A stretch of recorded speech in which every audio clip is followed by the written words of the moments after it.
Welcome to the In Season podcast, rated R for language. None of us are doctors or neurologists. The things you're about to hear are opinions of people living with epilepsy or seizures. These are firsthand experiences. Epilepsy can cause speech problems, and the medications are hard to pronounce. So please bear with me. Epilepsy can cause bad memory, so some stories will be repeated. I'm Pookie. Get ready. So this one here is another one of a surprising story saying post-seizure confusion, injury, and trying to clean up, now possibly a brain bleed. Hey everyone, just wanted to share something that happened 2 days ago. Maybe someone can relate or offer some perspective. I had a seizure while my wife was abroad, so I was completely alone when it happened. After the main convulsive part, I somehow got up and started walking from room to room in a total daze. I must have only had maybe 10% of my awareness at that point, if that. I ended up bleeding from a fall, likely from hitting something hard during a seizure, and stained our living room sofa. Then I apparently went into the bedroom too. What really shook me, even in that extremely altered state, I started trying to clean everything that was stained with blood. My sofa, my clothes, towels, and the wall, like some survival instinct or habit just kicked in. I don't remember much of it, just flashes. Cleaning up blood while half conscious isn't something I thought I'd ever experience. Now, a couple days later, dealing with what doctors think might be a minor brain bleed from the impact. I'm being monitored. I'm okay for now, but the whole thing feels surreal. The seizures, wandering, automatic cleaning, and now this. Has anyone else found themselves doing strange automatic things post-ictally, especially while alone? It's been hard trying to process all this on my own. Thanks for reading. And they're at the General Hospital in Vienna. They say greetings from. I have started trying to clean up. I've seen laundry moved and detergents and even food rearranged like in the kitchen. So yeah, I think that's an automatic thing. Behaviors start. What about Yeah, I've definitely experienced that too. Even hearing from my children and my husband that post-ictal me was trying to clean up all the food that was on the floor and then trying to put the kids to bed while falling over repeatedly and everyone yelling at me to stop. But I didn't stop.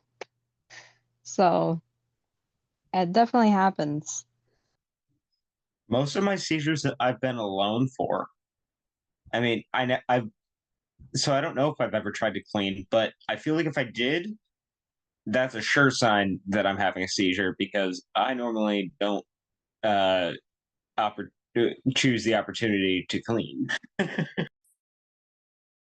Yeah, I think it's just the weird things that we do with you know, some of the seizures that we have, the automatic things in our heads or our brain is comfortable doing some things, sometimes it's not. But it's not, it's not thinking correctly, it's not processing correctly. So when we're doing those things, sometimes it's things we don't normally do, but we end up doing it because our brain's just like, okay, what do we do? It's kind Start of like doing this. autopilot. Kind of like Yeah, autopilot. exactly. Yeah. And I have some comments that I can read through. Someone said, "Yep, my husband usually takes off or tries to take off his clothes. Thank goodness he's always been at home when it happened. I read that is one of those expected but strange behaviors after seizure. He also speaks in gibberish, occasionally says real words, but the sentences don't make sense. Like your brother swims pizza over or something like that." So there are other people that experience this as well. Let's see what else we have. I don't know what I do. Most of the time I've been by myself. Yeah, that's like the case I feel for people who are alone. It's a really good idea to get cameras installed, because it can help you, number one, journal even more, get more evidence, to be able to take to your neurologist or your team. But then it's also really good for you because then you can see, what things might be triggering, what things might you be doing afterwards. Might be, I don't know that I even want to know happens. That would be terrifying, I think, watching that. Well, yeah, I've that's never seen what it understandable. had. I've never seen it. I thought about getting the video from the EMU because I had two in the EMU, but that never happened. My husband has a lot of videos on his phone, and occasionally when we have an appointment with my neuro, he'll send them to my phone. Um, but I always have my phone just I let him access it because I don't really want to watch it. I don't mind watching somebody else having a seizure, but me personally watching it just scary for some reason. I don't know why. Right. I don't want to watch that. Yeah. You guys ever feel that guilt too when somebody shows a video off of their phone? I'm thinking, what must they have been thinking this whole time, and how did you actually stay composed for long enough to know what to do? Especially if it's from a child. I It's think just that's amazing. why I'm so scared to watch them because I don't want like then I feel bad saying this, but I don't want to feel what they felt in that moment. And then that makes me feel guilty even more, but it's just I am fine with not being able to remember anything, not being able to, you know what Me happened, not too. being aware. But if I was aware, then I know I would probably end up feeling the same thing as what they felt. And that's a scary thought. So not wanting to remember is something that we probably feel bad about, but it's true. Some of the stuff I don't mind not remembering. I don't mind not remembering the actual seizure, but I wish that I knew it when it was going to happen. So do your auras Yeah. happen consistently before the bad ones? No. My So auras just come and go whenever, and then I'll have a seizure once every 6 months right now. But then I had two seizures last month. I mean, it's just like they make no sense. yeah, it's understandable. I've been getting kind of confused myself on the new medication dosage because I've been having auras as if I'm gonna have a seizure and then the seizure doesn't come. And it was really scary at first because I thought like, okay, this means I'm gonna have a seizure because before the medication upgrade, every time I had an aura, I would have a seizure. But it's definitely feels different now. I'm getting a little more used to it, but it's confusing. The only thing that I've figured out is that stress is really bad for me, and that because if I'm really stressed out and start having a lot of auras, then I'm probably going to have a seizure, but who knows when. And when I have the seizure, I'm just gonna like wake up on the floor, and hopefully I'm not bleeding or broken somewhere. Is it possible for you to get maybe like a monitor, like a wrist monitor or something that can help you like see the things that might happen before a seizure lead up, like heartbeat changing Oh, or I have respiratory one. rate? I have one of those fancy Fitbits I can make phone calls on and stuff. Has it worked for you or no? I had a weird heart rate spike last week for no reason at 3 o'clock in the morning. My heart rate spiked to 156 beats a minute. Right? I saw your face. No, but I mean, getting any abnormal data is kind of reassuring with those. Right. But I It tracked when I all is. had the kinds. Apple Watch, it didn't do much for me. You have no idea the amount of data that I could give them, but I don't know. So it just I comes don't, to finding the one who will use that data for your benefit. right. And finding the right combination of everything because I have a extremely complicated medical history to go along with this. On top of this, leading up to Okay. it. Yeah, so not just So, all Yeah, that's conditions in the past, but understandable. still like current comorbidities. yeah, no, I take 11 pills when I go to bed at night. Okay. That's this one. So you go to one of those hospitals where you see like the same doctor every time, or is it, one of the like teaching hospital type things where they'll bring somebody in and No idea. okay. So you never really know what perspective you're gonna get.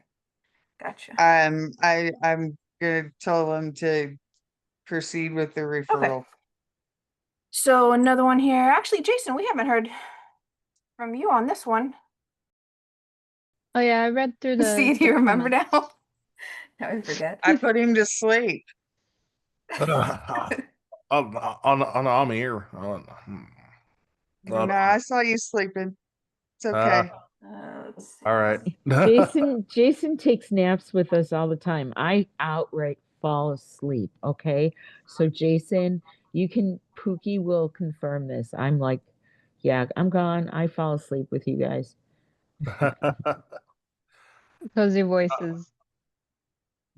Yeah. No, I was rolling. I was rolling the backwoods. So, I was trying to come back.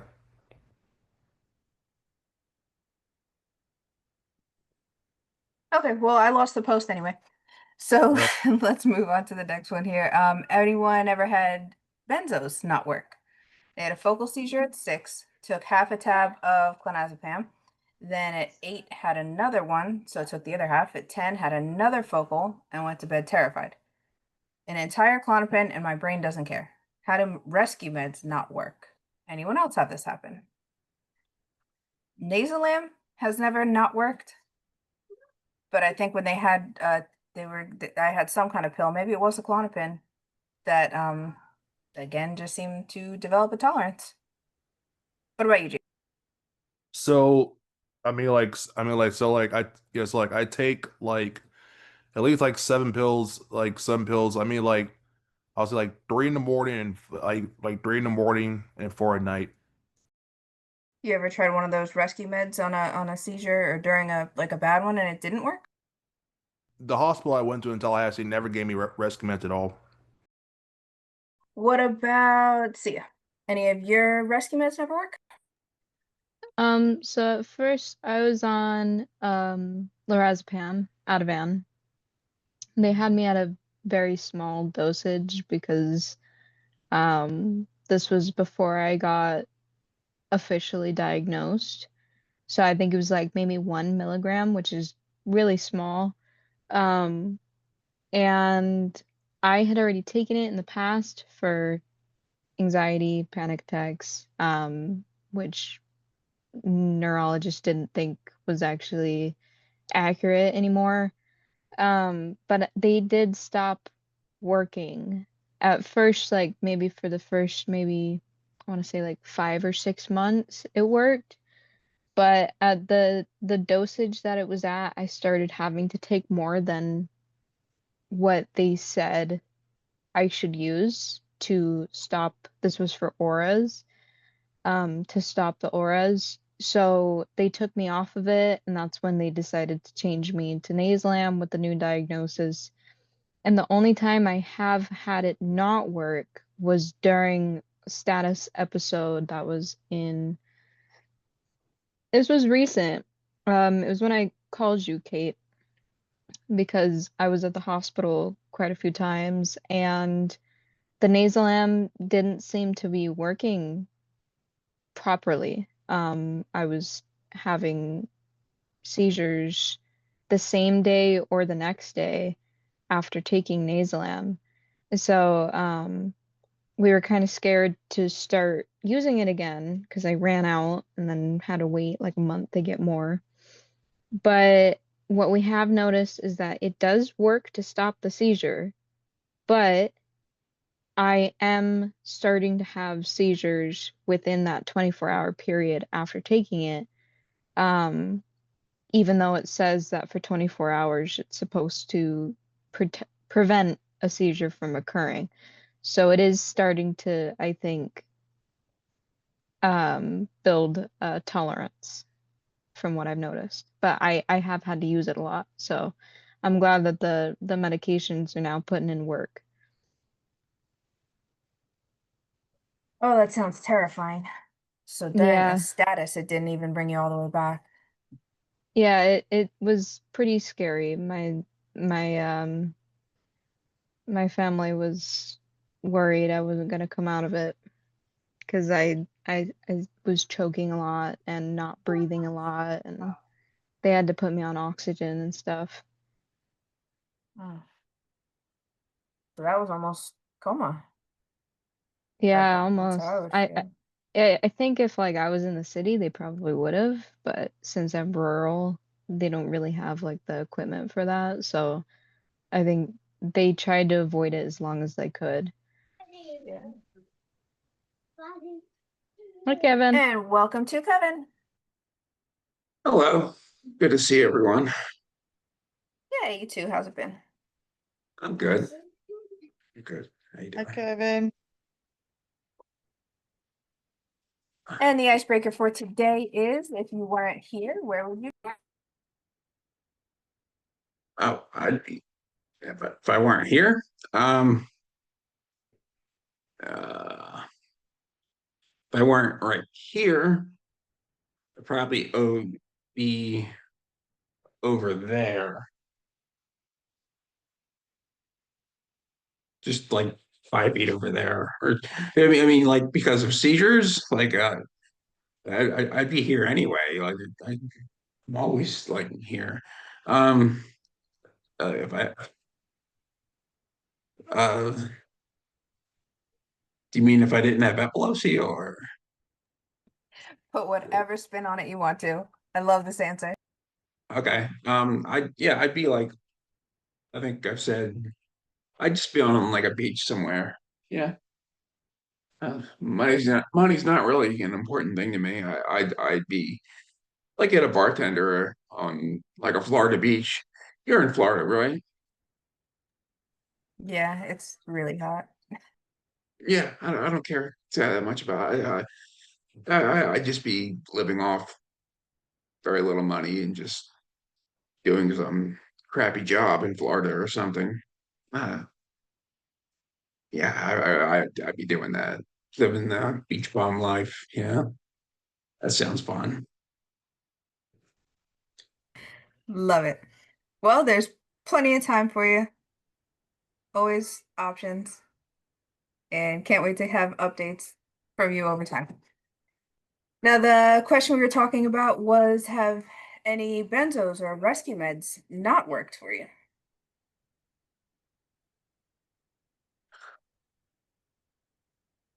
You still? Yeah, might as Oh well. no, they've always worked pretty well actually. I'd say probably about 95% of the time.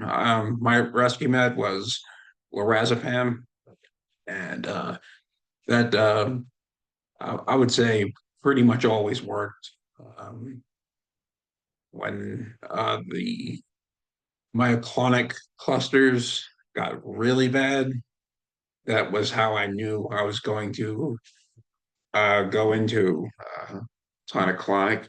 I would take one of those 2 milligrams of lorazepam, and that that would kick in just in time. That was very effective. What about you, Mark? So just the question is ineffective benzodiazepines, Correct. basically? Not in my experience, really. Tolerance for sure.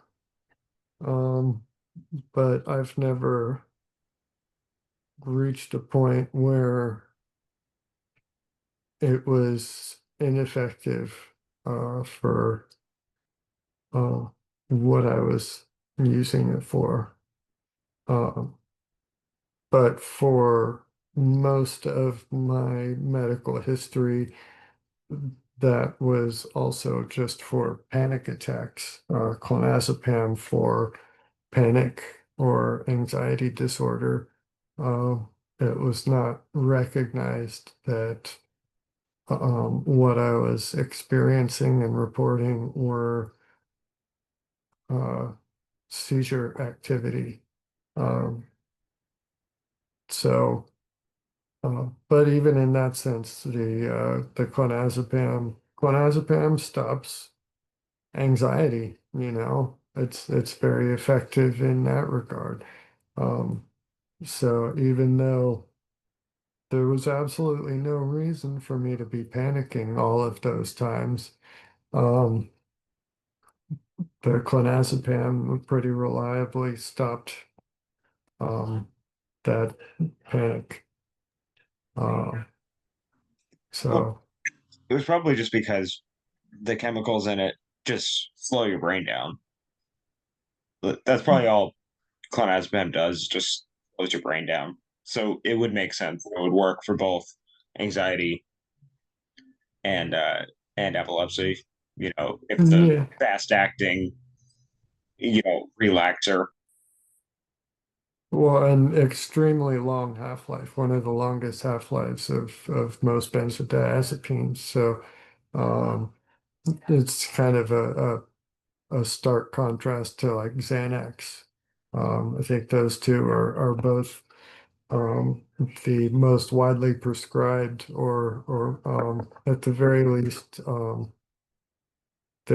think that they're both definitely FDA approved for the treatment of anxiety disorder, specifically, not just used to, um, uh, but yeah, I mean, you're absolutely right. Any benzodiazepine slows down the brain, and that slowing will help with the anxiety. That's the same thought process behind prescribing beta blockers for anxiety. Slow down the autonomic response to anxiety, and hopefully have a non-psychoactive response to that. So a little off topic, but the um, yeah, benzodiazepines have always been pretty effective. Yeah, one of the comments here is saying that they're on lamotrigine, topiramate, and excopri now. But it says, I cannot take clonazepam. It made me zone out so badly, and I developed dermatillomania. I'm now covered in scars from scratching my skin off. It also didn't do anything for my seizures, now that I think about it. What helped was Ativan. When I had the issue with clonazepam, my doctor wouldn't give me Ativan again, even though that was the only one that helped. I don't know why he changed it in the first place. Now I'm labeled allergic to benzodiazepines. So some of these side effects really come out of nowhere. And for one of the benzos that has the longest half-life, it must have really just felt like too bad it didn't work. And people are saying the same thing with when for a lot of patients that are resistant to the benzos, that CBD and RSO comes in handy, but you just never know who it's actually going to work for. So just more reminders about how much more research and education needs to be learned about epilepsy, and if it's ever going to one rule kind of fits all, but I don't think so. I think it's always individual. So, or are we talking about uh, rescue meds or benzos? Because Benzos, but benzos are usually oh, prescribed as a rescue med. So okay. Thank you for clarifying. Because I do take clobazam as well. Lorazepam was an emergent. I don't take. I haven't taken lorazepam in a long time, but I still do take clobazam every night, and that's very effective in controlling the seizures. But the side effects are very harsh as well, I would say, as I was never a panicky person, and I think it's pushed me over the side to a very numb person. Like I don't feel anything, like emotion wise, you know. That's the I think it could control panic and anxiety, but I don't know. I guess my theory is if you're not an anxious person, perhaps maybe it pushes you over that side. Maybe that's my theory. I feel Very like that is too an issue with some of the EEDs as well, because I've never really been an apathetic person, but since being on Kepra for this amount of time, I've become very apathetic. I'm not very emotionally reactive anymore. Um, so I think, yeah, I think that is common with just a lot of medications.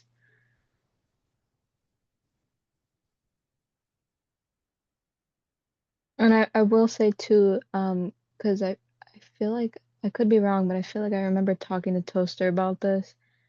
Um, she can't handle Klonopin very well, and I feel like that might be the reason why I couldn't handle Ativan well, because the issue in my brain is that it slows down too much according to the EEGs.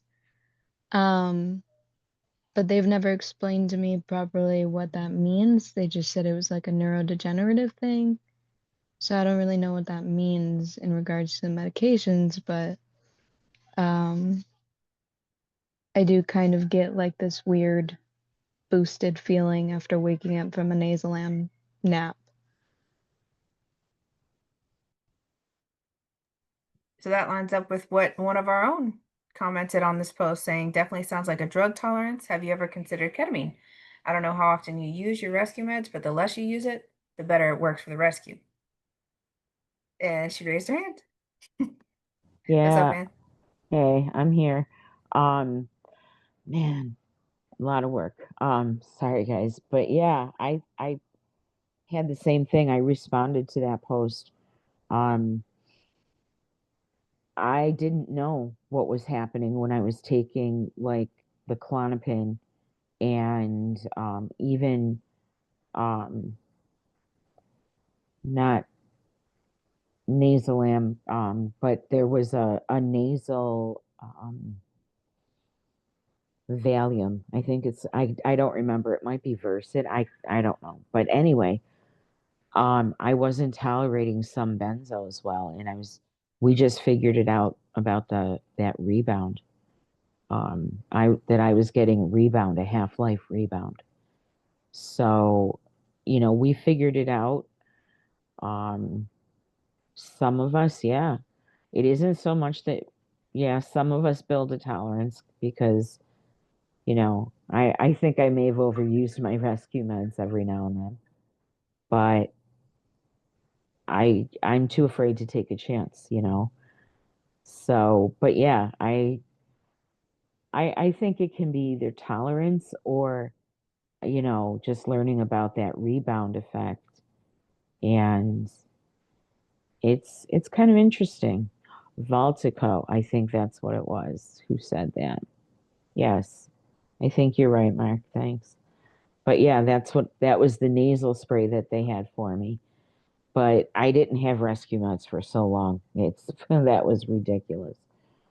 But yeah, I know now that some of those um what does Angel call them? The big guns, like the Nasalam and the Clonopin and Clobazam. Those are the ones that I have the reactions to. So, and they're heavier duty benzo.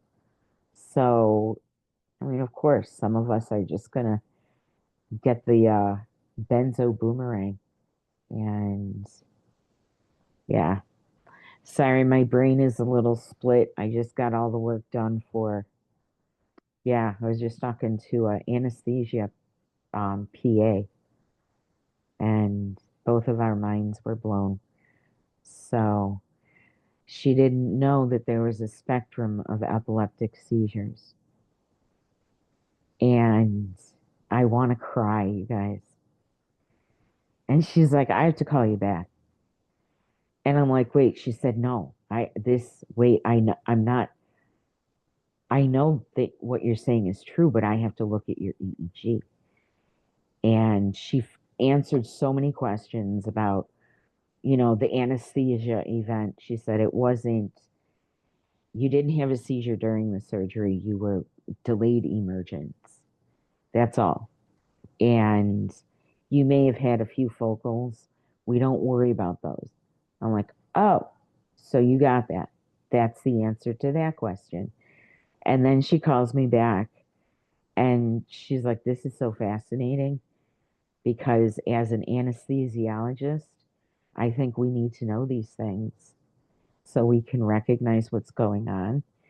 I said, because of the type of epilepsy I have, I can have just an absence or I could drop in an atonic and go right into status. I've had all of it happen. So I never know. And of course, it's like you have to tell them all of that. But she was so fascinated by, she's like, we didn't go into all of this. And I'm like, yeah, and you're the one I need to know. And she knows that. So she was so fascinated. And she's like, oh, yeah, we need to make changes because. So she's going to talk to my doctor Tuesday. And this is the anesthesiologist. Sorry if I'm rambling. But wow, this was like all day long. We started at 8 o'clock this morning. And I just got done with the last message and confirming the last message at what, 5? It was like 5:20 something. Like 10 minutes ago. It was like a full day of work, man. But yeah, this this PA, she was just I'm all excited that she's fascinated by this. And for anesthesiology, she's like, this is really important to us. I need to know more. And I'm like, yeah, well, you can find us here. Come in anytime.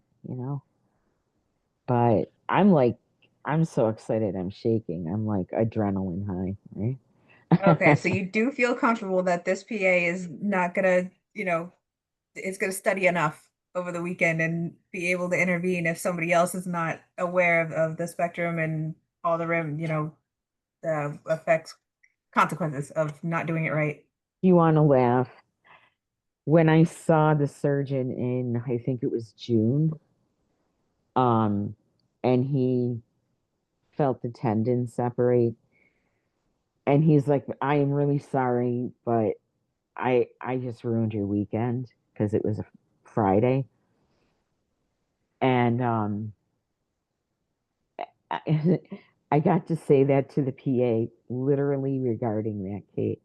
I said, I'm really sorry, but I think I just ruined your weekend. And she cracked up and she said, oh, I got you. This is so fascinating.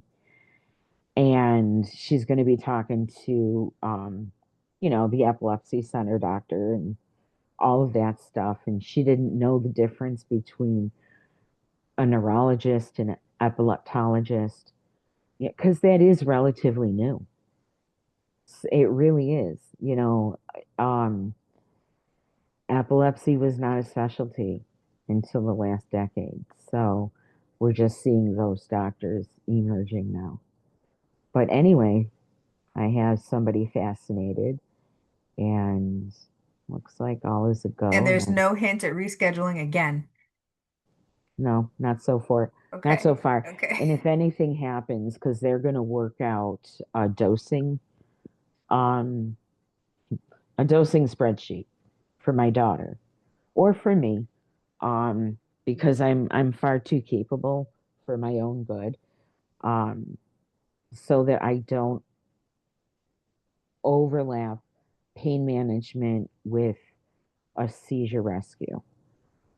Because seizures can be expected. Okay, I'm not saying they're guaranteed, but in due caution, we're making sure that I'm ready and we know how to deal with both.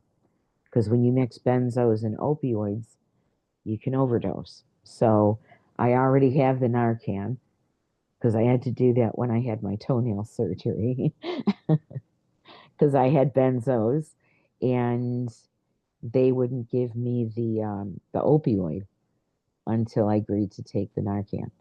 Well, to accept it. So, and I'm like, of course, I'm probably going to need it.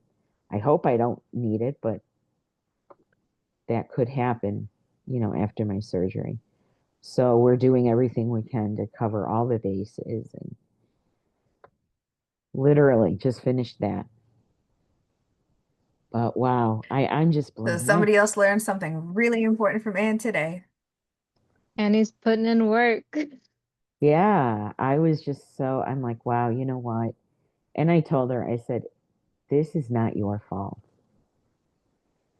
And I don't need anybody to blame it on other than the fact that so many neurologists and even the F6 epileptologists um, don't really listen or aren't really willing to learn from their patients.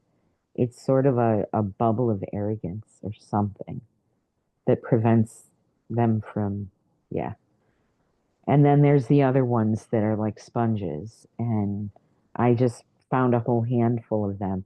I just bought a new pack of sponges, man. I just, seriously, right? But yeah, she's so fascinated and I'm excited about that, but still scared. I mean, yeah. But You want them to be a sponge to a certain extent, yeah. while also having the knowledge to be able to push back at you when needed. Because if Yep. if the doctor does actually know best, you want to listen to them, but you want to make sure that you feel heard and that they understand, where you're coming from with it. Because I feel like Well, this, that's yeah. that like it can go both ways. You can have a doctor who like doesn't listen to a word that you say, and another one who just sits there and goes, uh-huh, uh-huh. And Or it's they're like, just not quite listening. But this, yeah, I made this important, and they didn't realize a month ago why I was pecking and pecking until here we are Friday at 4 o'clock. They leave at 4:30. Nobody's working Monday other than assign, what do you call it? Attending. So they all have Monday off. So here we are starting at like 10 to 4. We had to smack in my pre-surgical interview. A PA had to talk to me, then the anesthesiologist PA, and that's where things kind of went on pause because she's like, wait a minute, wait a minute. So we had to spin through that, and everybody wants to leave at 4:30. So by the end of it, I'm like, just put everybody on the phone at once. Let's just do this. I want to get you ladies home. It's the weekend and we're laughing because it's like, yeah, leave it to me. And and the one nurse, she said, "You tried." And we're really grateful. And okay, this is our fault. And I'm like, just go home. So, but yeah, but the fascination in it's like there are different types of epilepsy, there's different types of seizures. I am more concerned post-op. But anyway, having that anesthesiologist, she said, I am probably I'm just as important, if not more important, in this surgery as your surgeon himself, because she's going to keep me alive. And she asked if I had ever had ketamine for a seizure.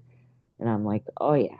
That's also known as an induced coma, a K-hole. But, it's like I've been there, done that.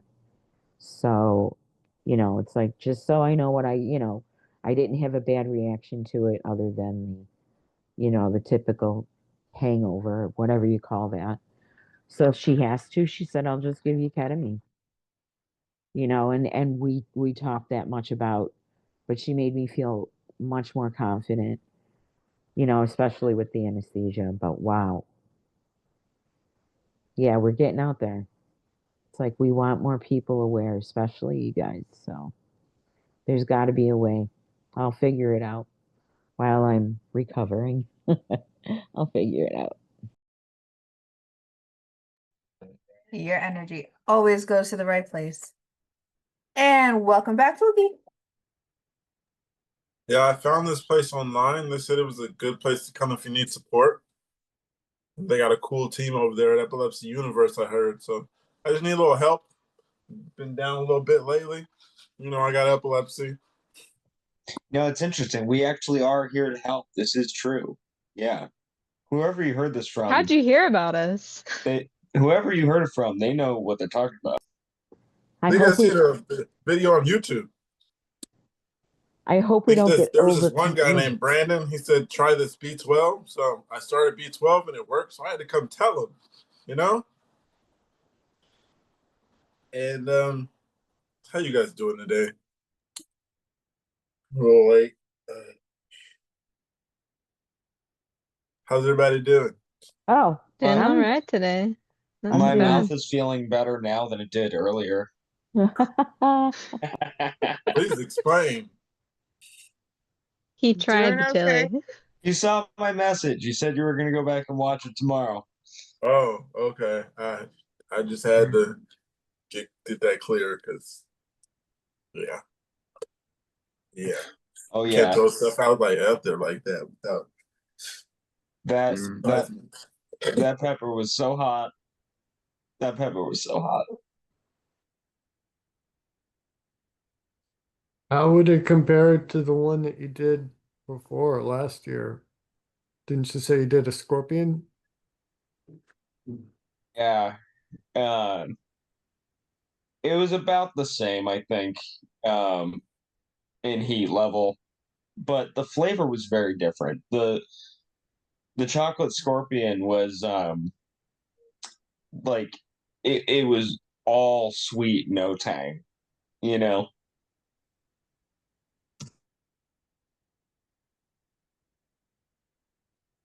Yeah, from the messages, it sounds like that was not fun, but it sounds fun to watch. Oh yeah, you're gonna love the singing and dancing. Oh yeah. Did see and notice right away how he turned the camera just for us. Yeah, I mentioned that to him. I was like, I had to make sure everyone could see when I had to step up and walk around a little bit. So I We turned got the whole camera. show. Walk around. No, please, tap dance. That's what that was. Well, yeah, I had to I had to move my feet a little bit.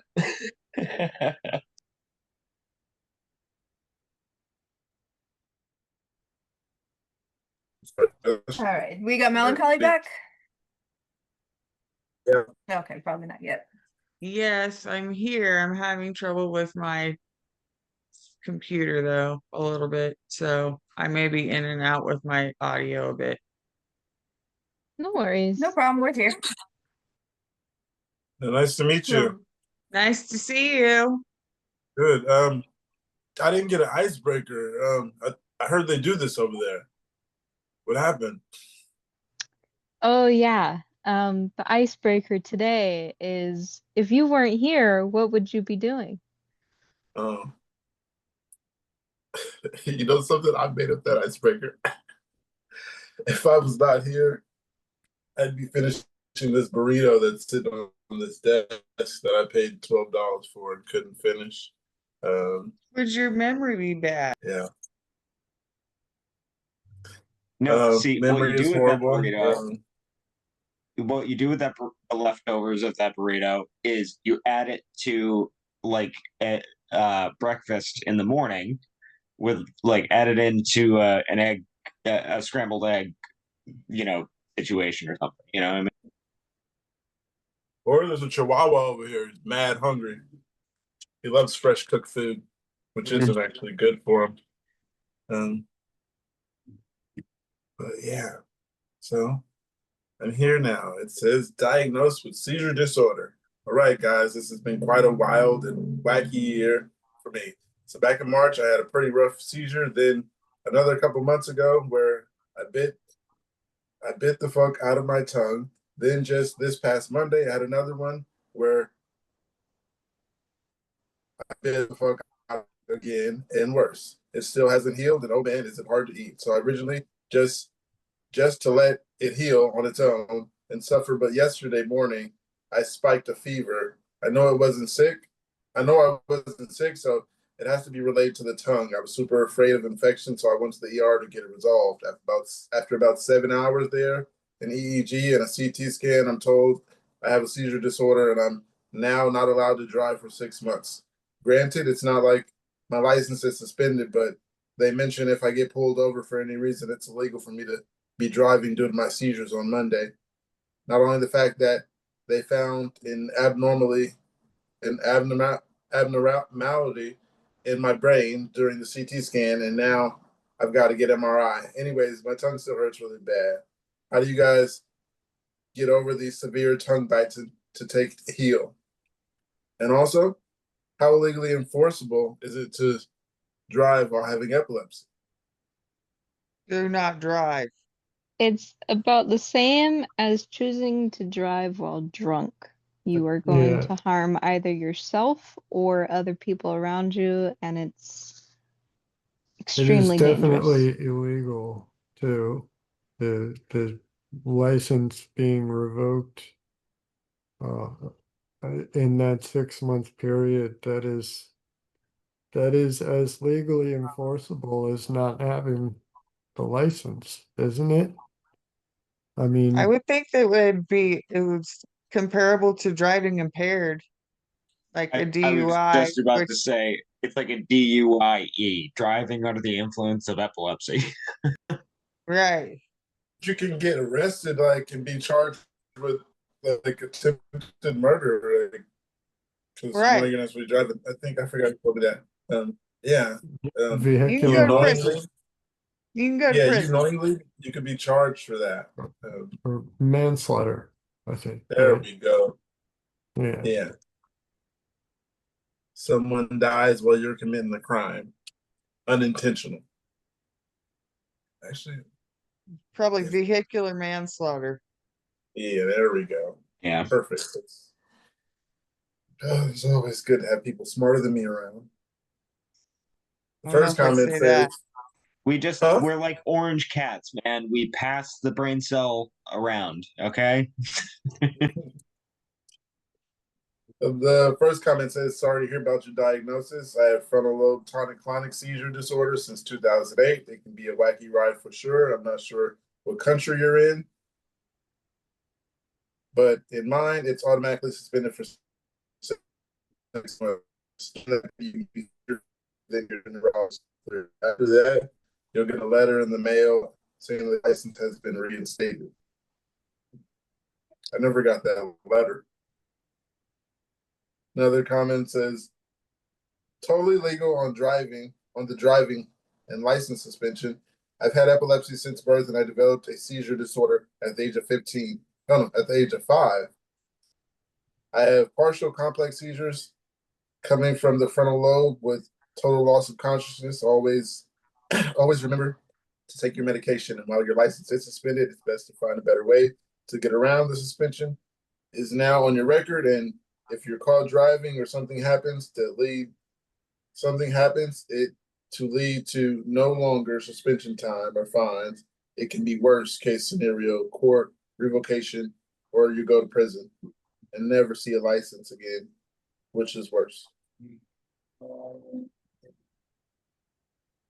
Sorry, Go I'm to- confused a little by that comment, where they said that they were born with epilepsy but developed seizures at 5. It's like, how did you know you were born with epilepsy if you, I don't know, sorry. That just, it threw me I for a was second. thinking the same thing. Go I ahead. was like, I was thinking what? the same thing. I was hoping someone else caught it. I read it as it was, so it doesn't like I read something wrong. Help me, Brandon. You come on, man. You were born Maybe with it, they right? just Maybe they well, just assume I that guess we all they, were, you you know, that know. if they had it So since I was not Oh childhood. wait, no. Yeah, Mark. Do what? Me? Oh, I didn't hear what you said. I was talking at the same time for some reason. Oh, sorry. I was just if it's something that they've had ever since childhood for basically as long as they can remember, it's probably something that they just think of as being born with. And then in that sense, you know, their first seizure was just the first indication of this lifelong condition. Yeah, it like when you think about it that way, it makes more sense. It was just the phrasing of it threw me for a second, where I was like, "Hang on a sec." But I do understand, Pookie. You were just reading it as is. You did nothing wrong. I'm glad that you also were a little thrown by it, so I wasn't the only one. All right, Yeah, I we was can move. waiting for someone else to say something and something. Say that, did you read that wrong? So I can go back and like, no, I didn't. And no, you caught it too. So I didn't. And that was a little, yeah.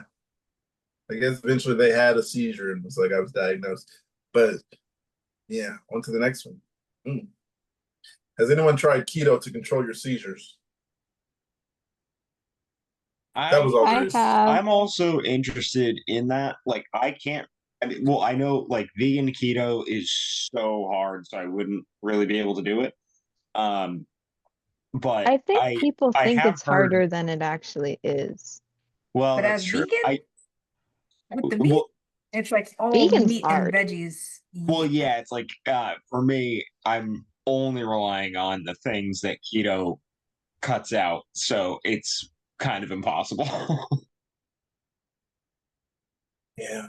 Well, yeah, keto isn't extremely bad, and it's also it's dependent very specifically if you're going to be using it for epilepsy control management, um, on your weight, your body type, a lot of stuff like that, your metabolism. And I actually had a really good conversation with somebody on our sub about this topic, and they taught me something new that I didn't realize, but that's that there are more fruits than I realized that have carbs that can affect ketosis. Um, but really, the main goal of it is to keep your body in ketosis. And if you have less body fat, then you don't have to be as aware versus someone who has more body fat. So it's dependent on factors like that. So you and Brandon might have And a chance at sugar. yeah, like I still occasionally have sugar that it hasn't affected my ketosis levels. I regularly get blood testing to check for it because me and my doctor, my PCP, have kind of a little agreement going on basically. I ask her for a test. She says yes. We look at it together after I explain how it's supposed to tie into things. So she's been very supportive of it. But I don't have a nutritionist, and I think that that's something that's very important for a lot of people if they're looking into it. A nutritionist can help you stay in healthy levels and make sure that you're getting the right amounts of each thing. But yeah, kind of the main goal is to avoid carbs, and that includes complex carbs, some of them, processed carbs, stuff like that. So I don't eat bread. I don't eat cookies, crackers, anything like that. I can't eat tortillas. Are I, potatoes fair game? no, they are No not. Yeah. See, tortillas? oh, Yeah, no tortillas either. Yeah, they have carbs in them. well, Yeah, it's it's like, delicious. see, that blows my mind because the people who survived in like um not ancient, but like hundreds of years ago in northern areas where it like potato area, you know, you actually get all the essential I think it's amino acids needed in potatoes, and that's how they survived for so long on like very small diets of like only the food that could grow in rough And areas. it was balanced back then because people weren't like how they are nowadays, where there are a lot of people who tend to either overeat or eat very little of certain things. Diets are all kind of all over the place. And people think of diet, they think of losing weight. No, And it really should be thought of as just the encompassing overall exactly, yeah, it's everything you for eat. your overall health. It's Yeah. not to focus on anything in specifics, but these Pookie, my husband was so kind to bring these to me to show off. These are my no carb tortillas. God, those sound horrible. They Come actually on. taste great. They taste great. There's nothing wrong with them, and they See, have I a can say very this small because amount of everyone carbs. always gives me shit about how vegan stuff is not Tofu. as good. Just So tofu. so now this is my chance to go, oh. No, Well, see, and that's the same way I think of tofu. So I love tofu. It goes great. I'll take tofu over chicken half the time. I will have to agree with that. I hate chicken way more than I don't like tofu, and you can marinate tofu to make it taste better, so And Right. it's not it's stringy. understandable. It like Right. chicken's so stringy. You're like, The ugh. only thing I will never, ever, ever, ever touch is the fake eggs. The fake eggs terrify me. Talking about Interesting. like the eggs that come on carton in their powder and then you stir them. Powder, yes. There's I've the powder, never and then there's also the one that's sold at the store. It's like a liquid, and it's supposed to be Yeah. like scrambled eggs. Yeah, it's called Just Egg. And it's made from what is it? Um Ah, sorry, guys. it's not made I'm a from anything chance. bad. Mung bean. It's made from mung beans. And it's totally fine when it's made of. It's just the texture of it that's like eggs Oh, already gross me out. So okay. the So texture is even more. I make a tofu scramble that has made some of my coworkers go, "This is an egg?" And I went, "Nope, this Yes, is not an egg."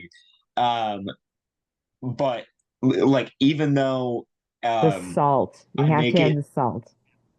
And the salt. well, I don't even use no, it's well, yes, you need salt. You don't necessarily need to use the Himalayan black salt though.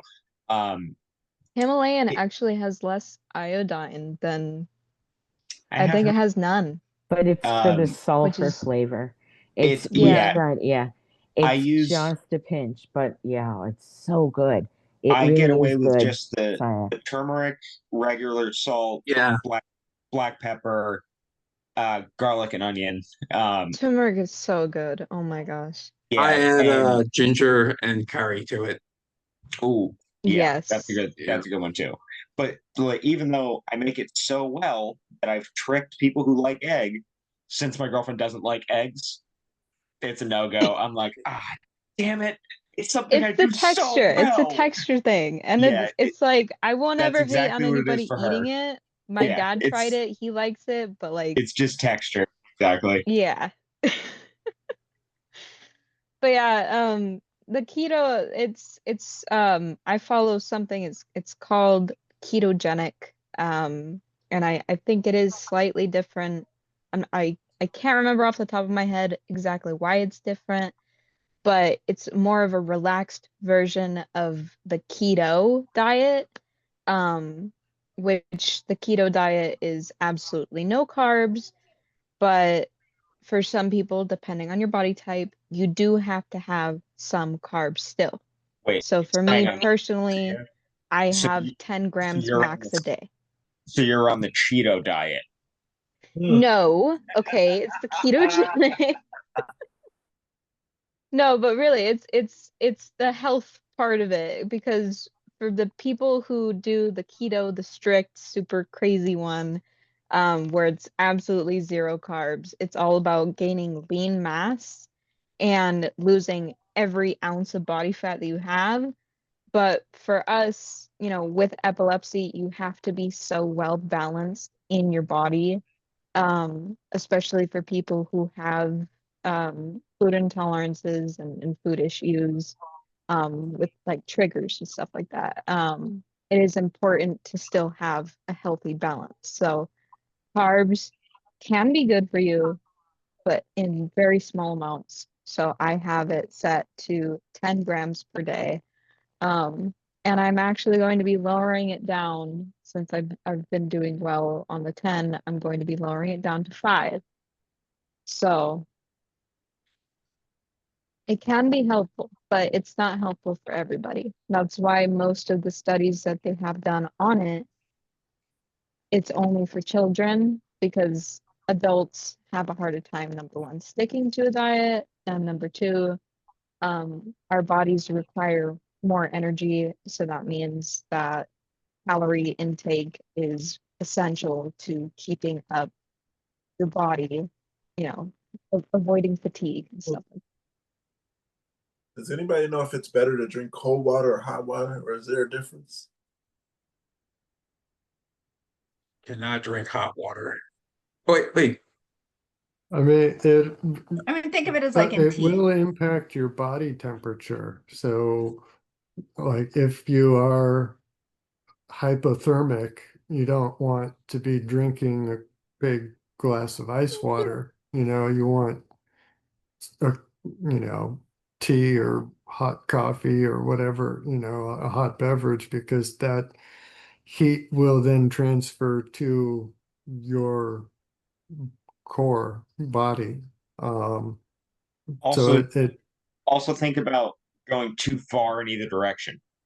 Like if you're super, super hot, like you've been outside in the sun on a 110-degree day or something, and then you walk into a freezer, it's like the shock will affect you. But I don't think drinking something would affect you that much, but just something to, throw out there. yeah. AI Yeah, I does think make I some pretty just good points, though. Go ahead, Kevin. I only drank like warm water when I was sick. If I had a cold or something. That's pretty much it. Like water with lemon. Sorry, that didn't add Yeah, I was much, just but going to say. I thought you were gonna say just like warm water, like water. Actually, I think there is people who like warm water. I think I seen it on a show. There's Nursing also a thing home. about like the health benefits of cold versus room temp. Yeah, it was at a nursing home. Apparently, Oh, you're not supposed to drink the warm water from the tap, though. That's if you But live in a city, yeah, you definitely should not. yeah, But because you, it all technically speaking, sits. you shouldn't drink any water from a tap in the city. Yeah, it's too late for that. I'm gonna die. Uh, I used the Amazon water, Amazon spring water. I don't know where their spring is, but Amazon I has just use everything. a I just use a Brita filter, but then I Um, stick it in the fridge or I drink at room temperature. But I never drink hot water from the tap except for every morning when I use it to dissolve my pill. yeah, only way I use tap water is to put in my diffuser. One water bottle from the tap. It's exactly how much it needs.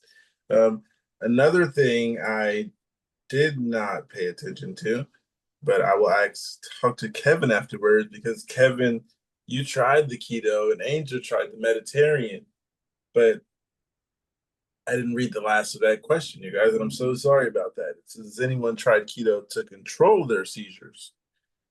I'm gonna hand Kevin the mic. You tried keto. I, I have I not. didn't. I did not try the keto. I don't think I did ever. I I tried thought you something. told me a story about this, man. I swear I remember a I story where you said something about it. I gotta go back. I just did something very strange to control the myoclonic seizures. I don't know why this worked. If anyone knows anything about gut diet, because I think it's all linked, the gut and the brain. I don't know why waking up and eating a fatty something fat and heavy in protein would help control the myoclonic seizures when I woke up. Sometimes that would work. That would shut them down. It wasn't. It was not a keto diet. It was just something fatty and protein laden uh, meal. High fat, low carb theme. Yeah, something like that when I woke up. So that would shut down the clusters. I don't know why. Thoughts on why that would work? It wasn't. It didn't have to be for dinner. It didn't have to be anything like that. I just don't know why that worked.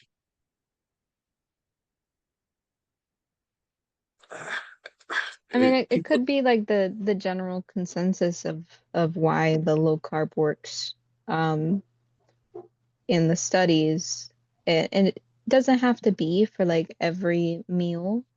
But I think it's just like how the brain processes the things that we eat, because the vagus nerve, everything's connected, like you were saying.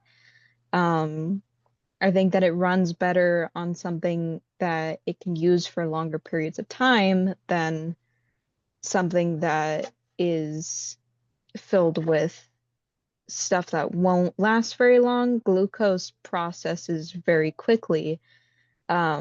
So the brain isn't able to run properly on that alone for long periods of time. It's just strange. I don't do it anymore. For breakfast, I had leftover stir fry and bok choy. So, I mean, uh, it's just maybe the diet, the gut changes over time, and I, I don't, I just don't know. I don't know why that worked at that time, you know? Yeah, it just doesn't, nothing, nothing makes sense, and I wish they would do more research into diet and seizures and brain disorders. That's something Yeah. I feel, The keto responses, there's two here. One says, yes, nothing changed, but that's because I was doing the typical keto you see advertised, not the medical keto, which is designed as treatment.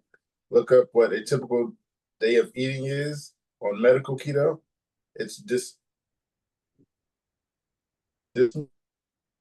dismal. I think this is. It's dismal. I couldn't do it.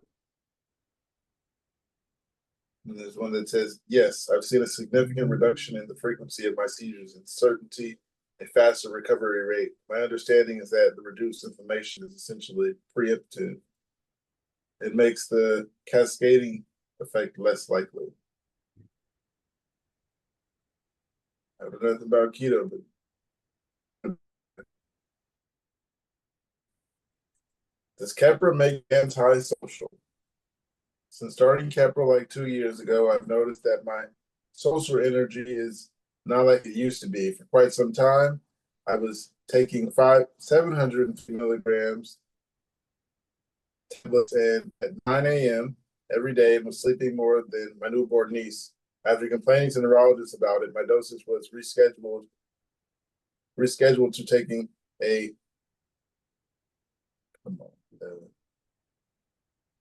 reschedule a diet. I didn't understand that. I said it right though. Reschedule, so taking one at 9 a.m. They and one at 9 mistyped. p.m. Okay.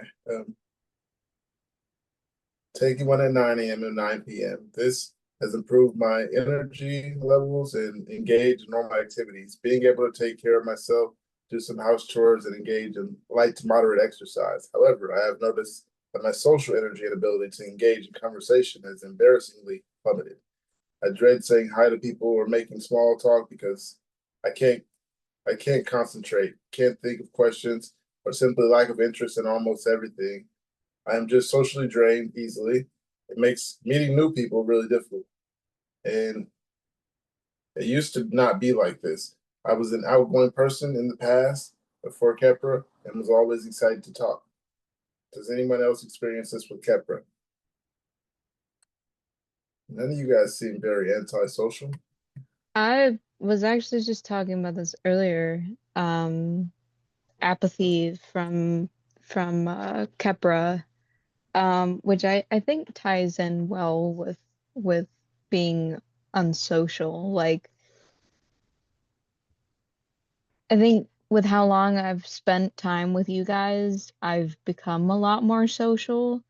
It's kind of brought me out of my shell, but there's days still where like sometimes I'll just be way too tired or off or just not in it to be able to join in for a longer period of time.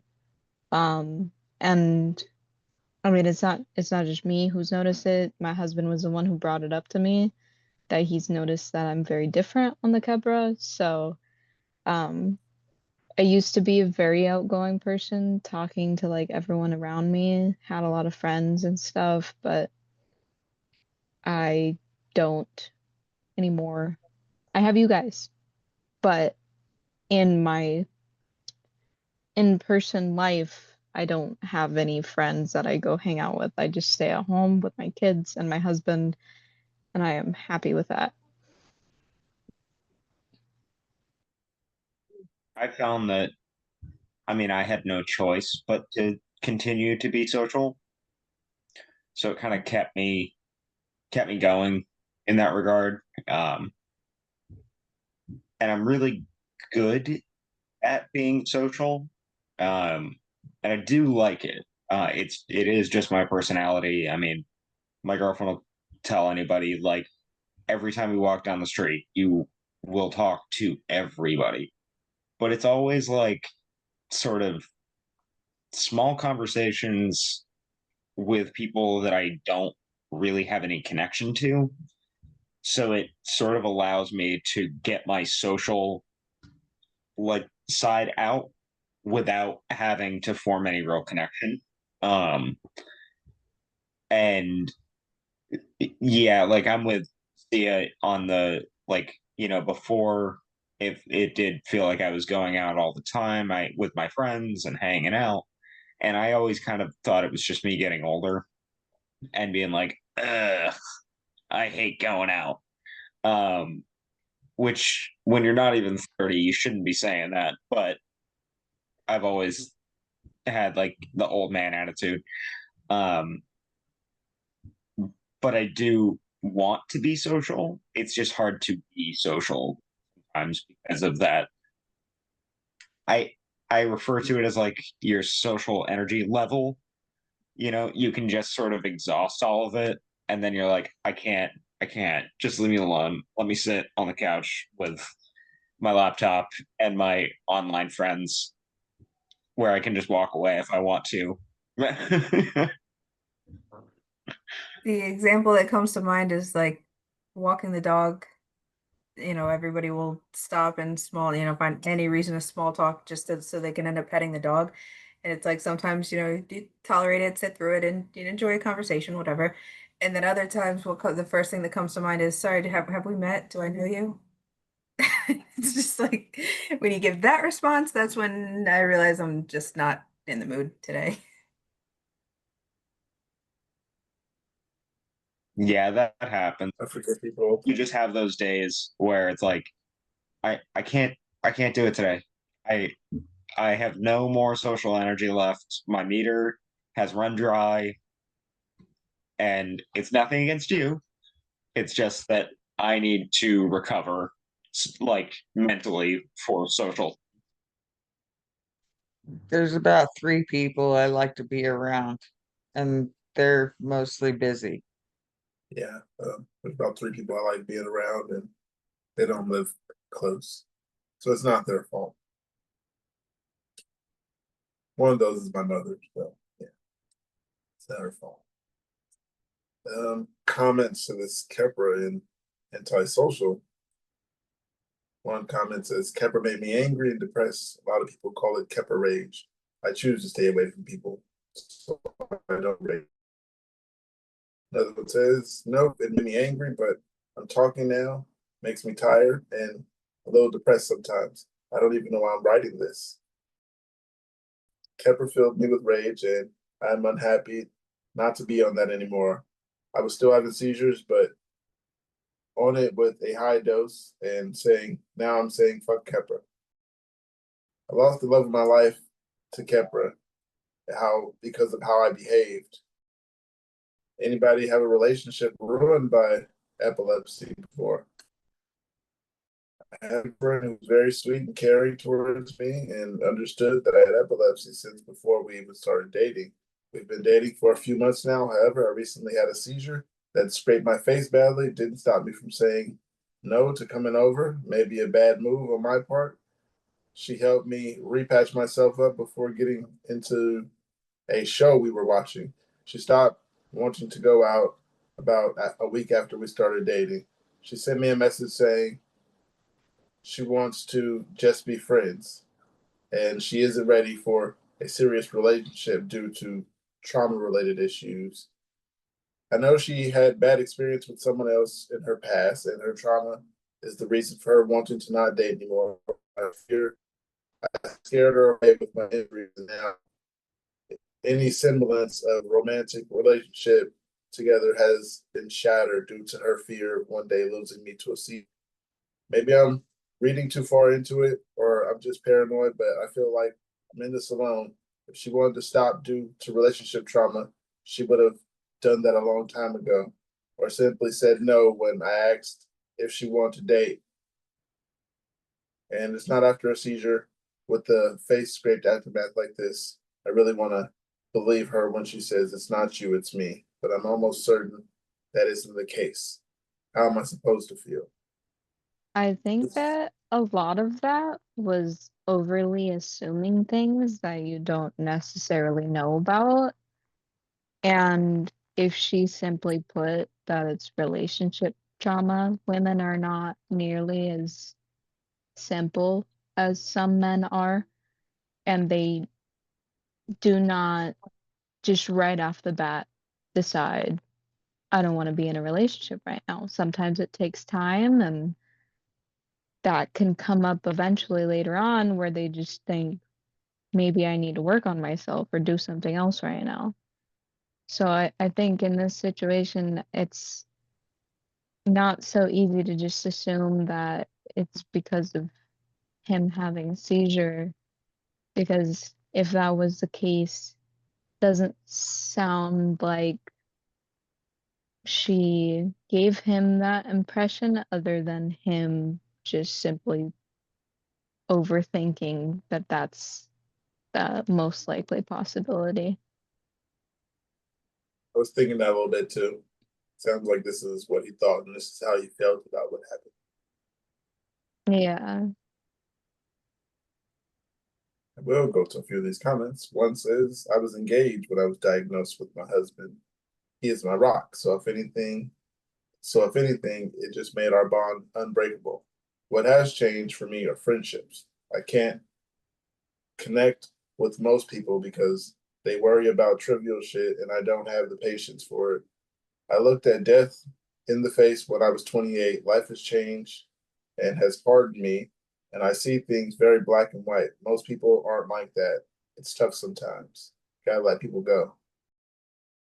My first wife basically ran away and didn't tell me or ever explain why, but I am pretty sure that she didn't want to deal with my seizures. I'm glad though, because it showed me that she wouldn't have stuck with me through the thick or the thin.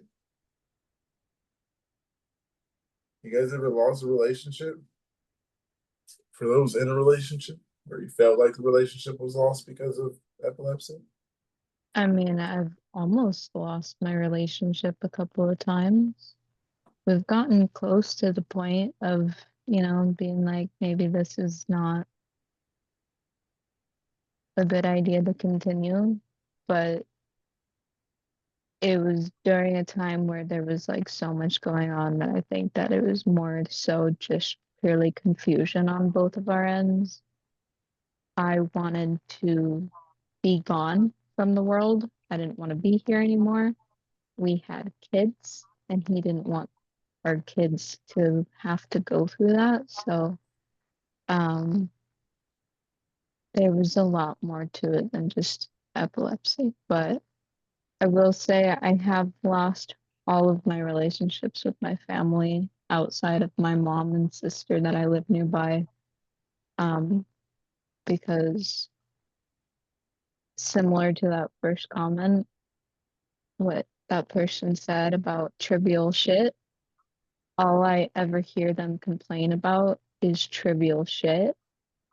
And I've nearly lost my life multiple times, and I don't have the patience nor the energy to be their therapist. So they don't like me anymore because I don't talk about their problems all day, which I'm fine with. You're more grown up. Yeah. I was back and say up on, she's just more grown up at this point. But yeah, that trivial shit, that's what stood out the most. Any relationship I've had that went south, they wouldn't have stuck it out anyway.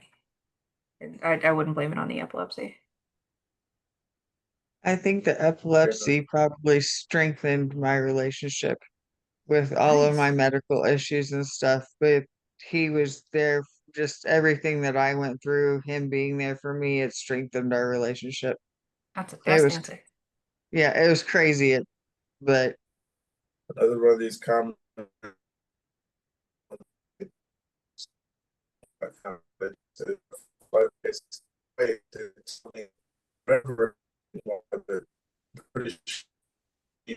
Sad though, because it showed me that she wouldn't have stuck with me through thick and thin anyway. This is kind of similar, but it has nothing to do with relationships. It says, does anyone else feel like your epilepsy has ruined your life? At 22, I was living on my own in LA, doing really well with my music career, feeling good, dating, having a good sex life and a sex drive, good antidepressants, and on good antidepressants for years. Then seizures started getting worse. Now I'm 25, living at home, can't drive, stop playing music, stop listening to music. So beyond depressed, I've switched meds 8 times now, currently on Omvi, hoping it doesn't make me as depressed or want to die as well as those other 7 did that I took. I just feel so alone and I miss all my old self. I'm sure you guys can relate. It's just hard for me. I don't like this life. The question was, has epilepsy ever ruined your life?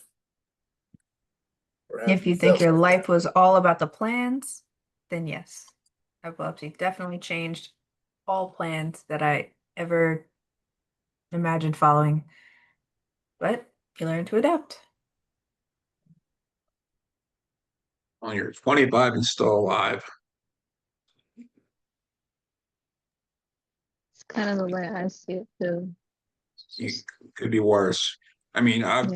I've been at the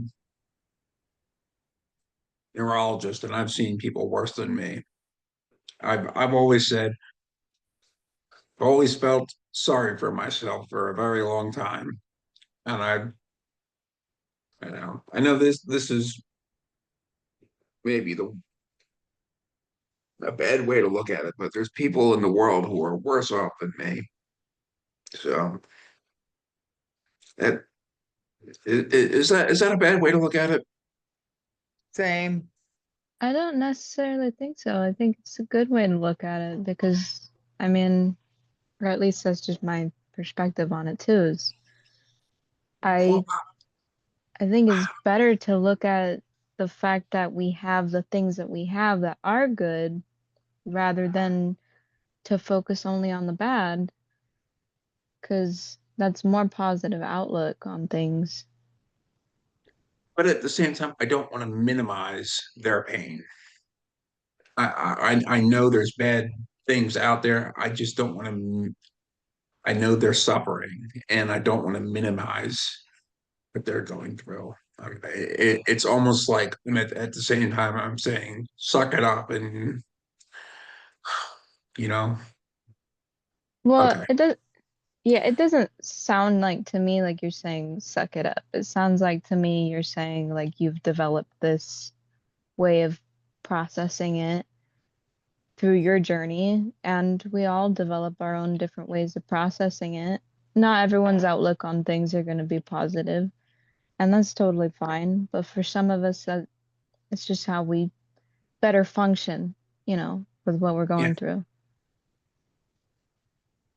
Yeah, let's call that Mark's version of optimism. Still the opposite of pessimistic. What's up, Pookie?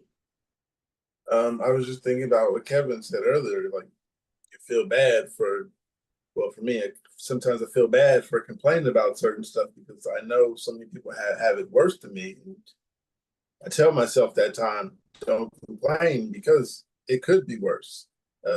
Like Kevin said, sometimes you feel a little guilty because you see people doing much worse, and then little things happen, and you're like, I shouldn't complain. This happens to this person, and now they're not walking or something. I shouldn't complain. My seizure, I got up and I can walk again. Stuff like that, like the small things. Yeah, I don't complain about epilepsy. I just go about it and try to take care of myself as good as possible these days. But yeah, stop complaining because some people make you feel bad about complaining as well. Yeah, I don't want to have to argue with you to feel bad. Like someone asking you, why are you feeling like that? I just feel like I don't want to talk about it. I'm not allowed to be mad, I guess. But anybody else have anything? I just try to put one foot in front of the other. Right. Jeff always tells me that. Just put one foot in front of the other. Get a shirt with that on it. I mean, it's perfectly okay though to have negative feelings though. I mean,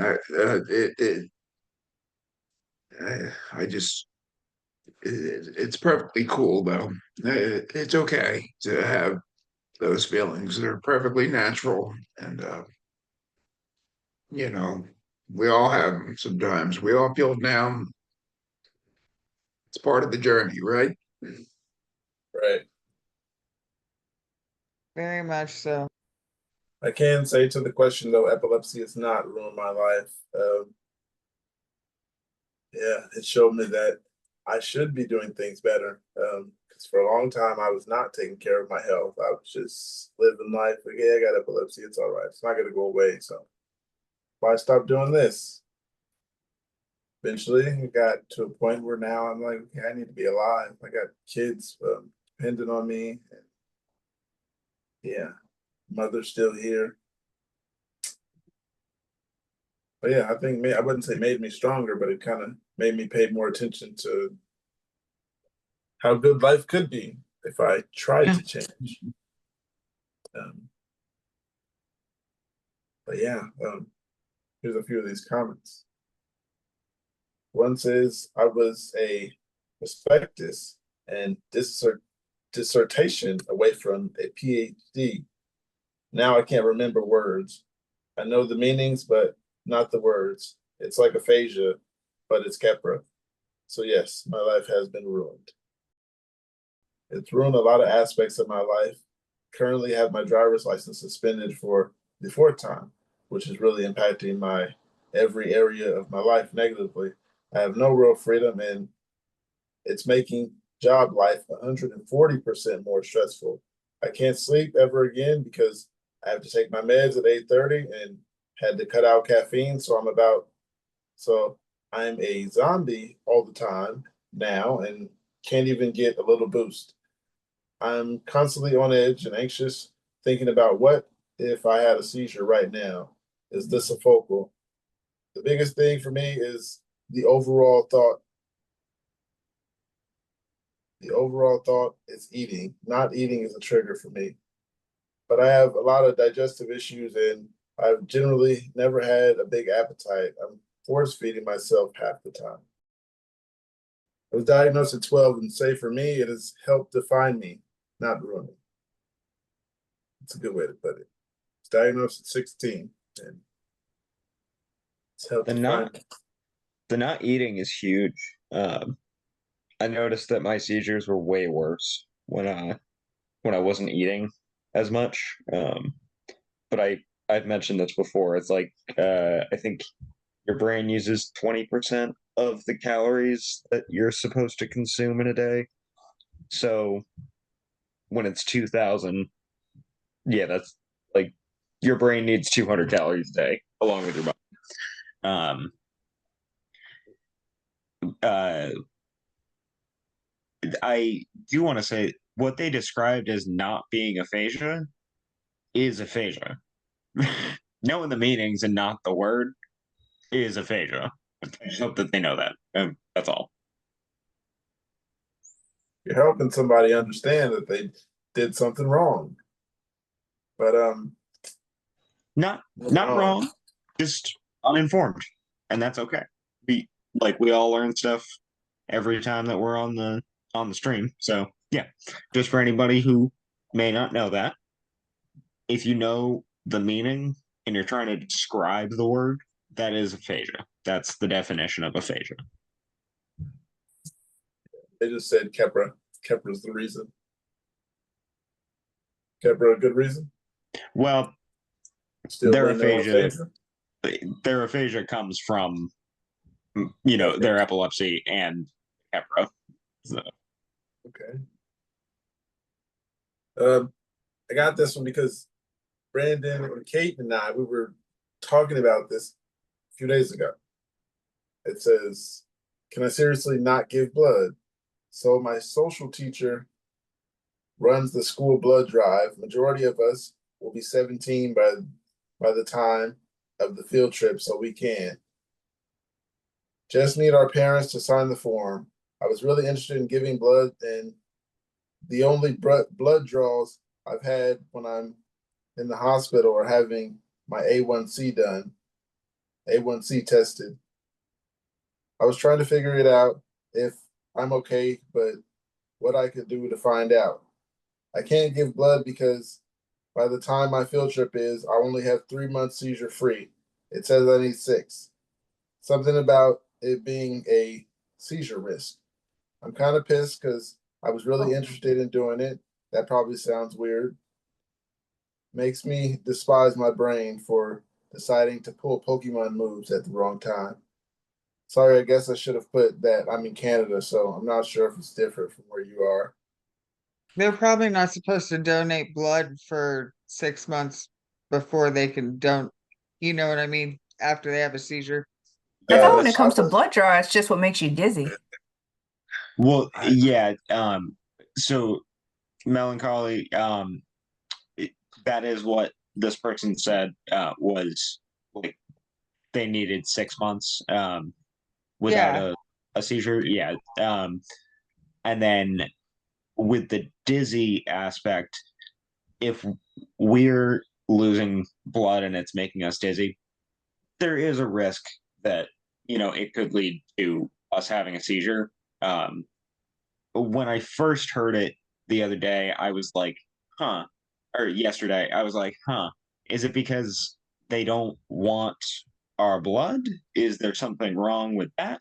But then when it was said, that it was because of the dizziness risk and stuff, it's like, okay, I kind of understand that now. Okay. Yeah, here's something new every day. I definitely remember giving blood in high school.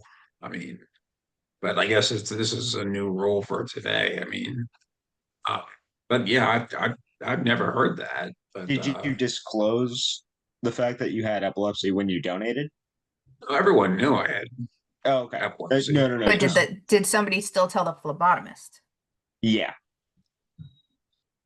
I mean, Excuse me. the teacher, the teacher, whoever went on the field trip might have known, but did they actually tell the phlebotomist?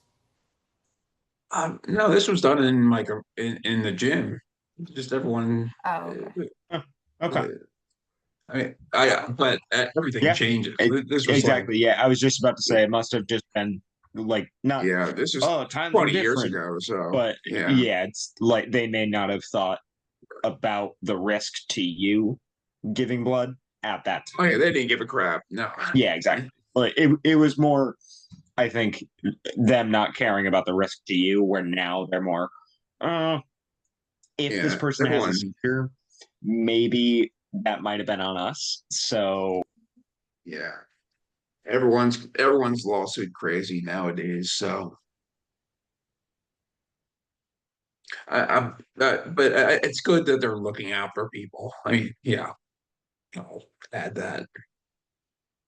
So I wasn't able to donate plasma because they didn't exactly give a reason. They just had a list of disabilities that you can't do if you have those disorders or whatever the case. And epilepsy was one of those. You couldn't give plasma. I didn't really even ask for a reason. I just seen it and I was like, well, count me out. Not sure why. Can we donate sperm? No one wants it. No, nobody wants it. No, I would. No, I wouldn't. To be honest, I tried to, and they want to know if I went to college. They want to know where I grew up at, where I was born and raised. Oh, that's for your profile, so that when Yeah, they when say women are going individuals with through, epilepsy, like if they're you were to not put down eligible to like be sperm it, donors. it has epilepsy or something on that profile, they might be like, nah, this isn't nobody's gonna want this sperm.